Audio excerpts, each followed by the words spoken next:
సెలవని అలసిపోయేనా కాలమే శిలవలే నిలిచిపోయేనా మనిషి మనిషిని కలిపిన ఓ ఋషి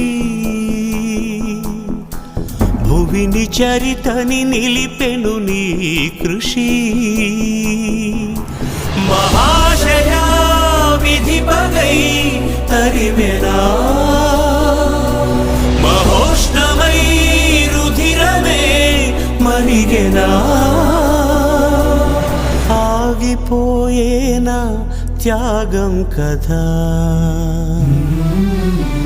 ఆదమరిచేనా దైవం వృధా సూర్యుడి సెలవని అలసిపోయేనా